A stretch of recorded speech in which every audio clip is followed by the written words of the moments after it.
it's one of the most curious kind of phenomena, I suppose, which is to say that people who suffer from that, let's say, are behaving in a self-destructive way, in a way that they might personally say that they don't want to live, and yet they go and live and do it anyway. And that's a bit of a mystery, right? And in that sense, it therefore kind of captures something quite special about who we are, that we can be a mystery to ourselves, and we can want one thing and go and do something else. So there's something there that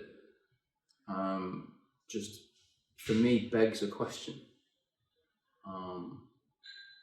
And so I'm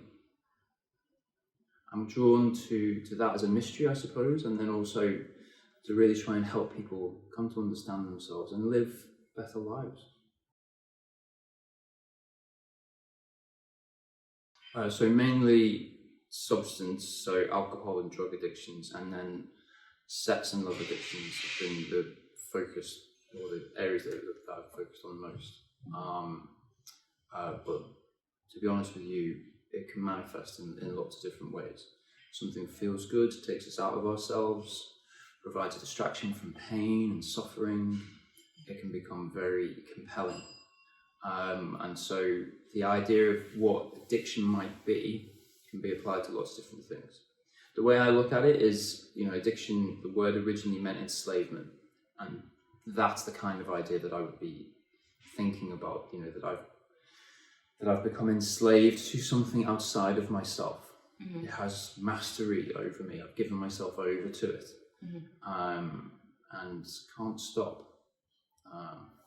And ultimately that thing that I've given myself over to is causing me a lot more harm, outstripping the benefits that perhaps it once gave. Because I think this is a big misunderstanding. For most people, the addiction is the solution, right? They are trying to escape something that's so terribly awful, even if that's just that this life is just not quite satisfying enough. That drink or that drug is the answer to that problem. Unfortunately, over time, that's become more of a problem itself. And so then they're stuck, right? Can't do that thing anymore because it's harming me, but I really don't want to look at that thing over there because it's too painful. So what do I do? And that's where I think therapy can come in and help you to maybe not do this so much and maybe look at that and try and resolve it. Forming that, when someone comes into the room, why on earth would they trust me? They've never met me before, right? Addiction, again, let's just say, at least on one level, there's an avoidance of intimacy, right? The drink or the drug does for me what no human being can. And so in some way, it's a bit of a love relationship. And when someone comes to therapy, I'm kind of asking them to be intimate, to tell me the things or share with me the things that they don't want to share with anybody else. So it's a cliche in therapy to say that you want to provide a safe space. How do you come to trust another human being?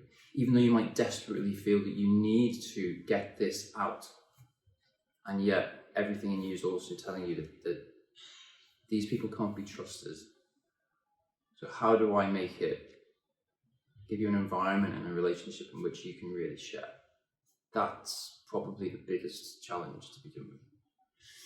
And then from there, to be honest with you, really trying to get at what is actually going on. Because there's 1,000 textbooks, especially with something like addiction, that will tell you, oh, well, they do this because this happened. Or it's that because of the other. Particularly say something like sex and love addiction. Oh, that's my love addiction. But that obscures what it's really like for you. And I would say in therapy, it's about trying to get at what is it really like for you. And that can be hard to find the right words for. But I think it's really important. That's the thing about each of us as an individual. The thing about our shared uniqueness, for a lot of people who've come to therapy, they've never been attended to before in the way that they really deserve. And I would hope that when I meet someone and we do the work, that we can achieve something like that. Great. Thank you, Alex. Thank you.